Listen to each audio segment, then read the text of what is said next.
Heri Susanto sebagai Ketua Ombudsman Republik Indonesia masa jabatan tahun 2026-2031. Kejaksaan Agung menangkap Ketua Ombudsman Republik Indonesia Heri Susanto. Kamis 16 April siang tadi, Heri digiring memakai kaos berlogo PLN dibalut rompi tahanan kejaksaan, keluar dari gedung Jampitsus dengan tangan diborgol dan digiring ke mobil tahanan. Hello Technolovers! Kejaksaan Agung Republik Indonesia atau Kejagung RI mengambil langkah tegas dengan menangkap sekaligus menetapkan Heri sebagai tersangka dalam perkara dugaan tindak pidana korupsi yang berkaitan dengan tata kelola usaha pertambangan nikel di wilayah Sulawesi Tenggara. Kasus ini langsung menjadi perhatian karena menyangkut sektor strategis, yakni industri pertambangan yang selama ini memiliki kontribusi besar terhadap perekonomian nasional, namun juga kerap menghadapi persoalan tata kelola. Penetapan status tersangka tersebut disampaikan oleh Direktur Penyidikan Jaksa Agung Muda Pidana Khusus Kejagung, Syarif Sulaiman Nahdi. Dalam keterangannya, ia menjelaskan bahwa Heri diduga menerima aliran dana sekitar 1,5 miliar rupiah dari seorang pihak berinisial LKM yang diketahui menjabat sebagai direktur dari perusahaan berinisial PT TSHI. Dugaan penerimaan uang ini menjadi titik utama dalam konstruksi perkara yang sedang didalami oleh penyidik.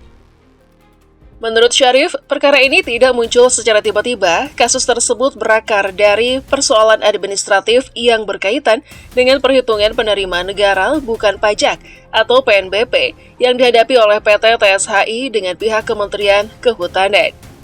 Persoalan PNBP ini pada dasarnya menyangkut kewajiban finansial perusahaan terhadap negara yang seharusnya diselesaikan melalui mekanisme resmi sesuai dengan ketentuan yang berlaku.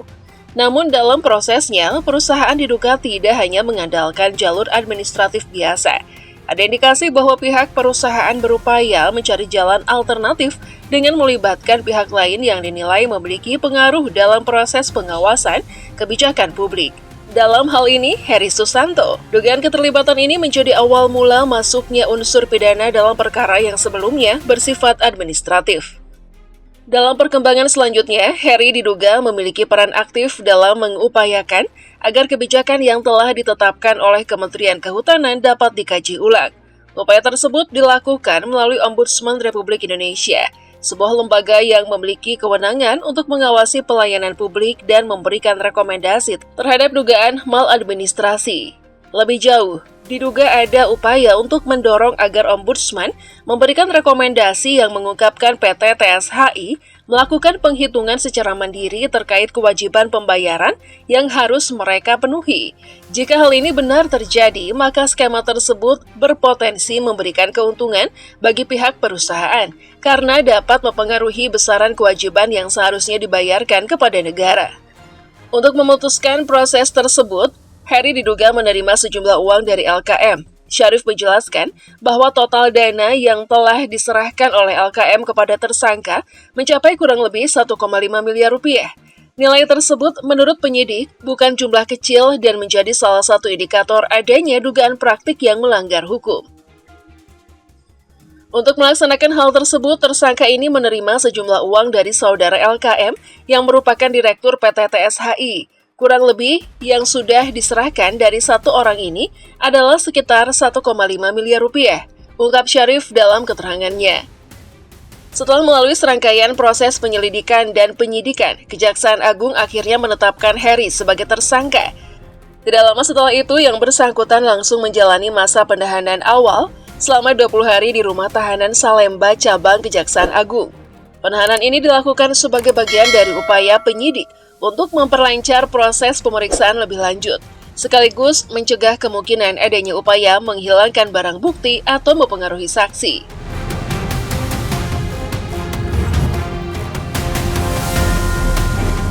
Harta kekayaan.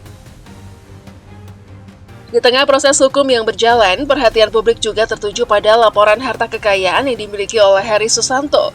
Berdasarkan data dari laporan harta kekayaan penyelenggara negara atau LHKPN yang dikelola oleh Komisi Pemberantasan Korupsi, total kekayaan yang dilaporkan oleh Heri mencapai sekitar 4,1 miliar rupiah. Laporan tersebut disampaikan pada tanggal 17 Maret 2026, mencakup periode kekayaan tahun 2025. Pada saat itu, Heri masih menjabat sebagai wakil pimpinan Ombudsman RI. LHKPN sendiri merupakan instrumen paling dalam upaya transparansi pejabat publik, sehingga setiap perubahan atau ketidaksesuaian seringkali menjadi perhatian masyarakat. Jika ditelusuri lebih rinci, sebagian besar kekayaan Heri berasal dari aset berupa tanah dan bangunan dengan total nilai mencapai 2,35 miliar rupiah.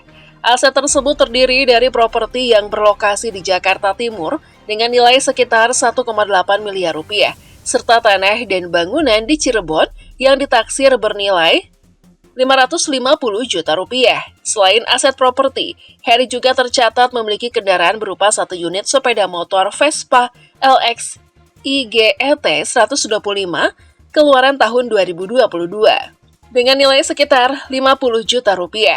Di samping itu terdapat pula sebuah mobil minibus keluaran tahun 2025 dengan nilai sekitar 545 juta rupiah yang turut menambah total nilai kekayaan yang dilaporkan.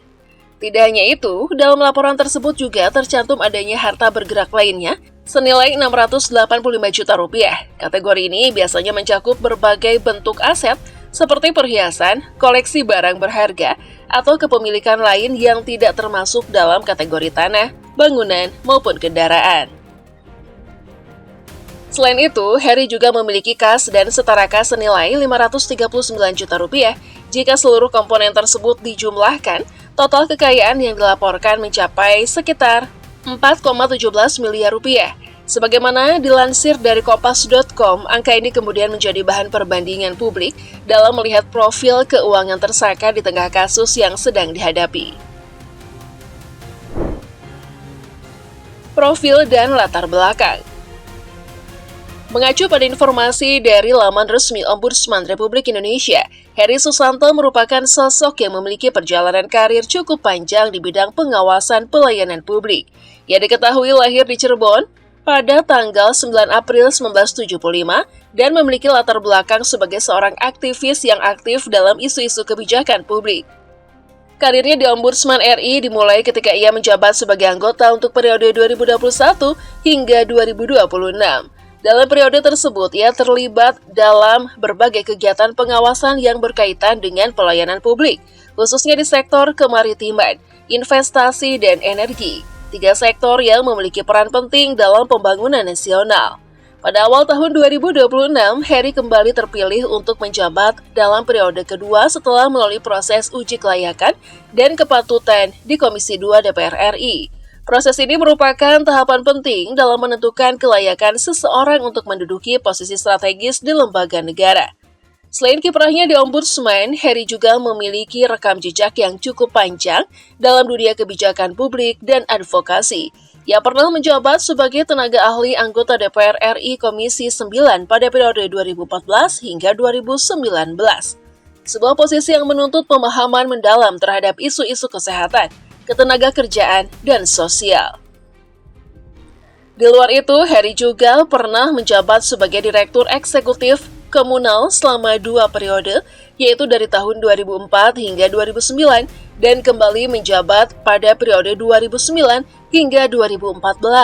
Peran ini menunjukkan keterlibatannya dalam organisasi yang berfokus pada isu-isu sosial dan advokasi masyarakat. Dalam lingkup organisasi, ia juga aktif sebagai Ketua Umum Koordinator Nasional Masyarakat Peduli BPJS pada periode 2016 hingga 2021. Selain itu, ia pernah menjabat sebagai Ketua Bidang Kesehatan di Pengurus Majelis Nasional Korps Alumni Himpunan Mahasiswa Islam pada periode 2017 hingga 2022. Sepanjang karirnya, Heri dikenal aktif mendorong upaya pencegahan maladministrasi serta peningkatan kualitas pengawasan pelayanan publik. Hal ini menjadikannya salah satu figur yang cukup dikenal dalam lingkungan pengawasan kebijakan publik di Indonesia. Sorotan publik dan reaksi DPR.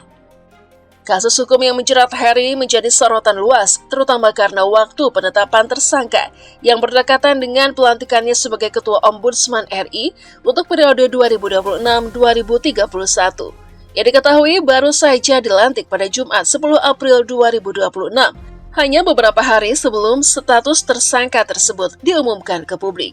Situasi ini memunculkan reaksi dari berbagai pihak, termasuk dari Komisi 2 DPR RI, Ketua Komisi 2 DPR RI, Rifki Nizami Karsayuda, menyampaikan bahwa pihak yang merasa terkejut sekaligus menyayangkan perkembangan tersebut.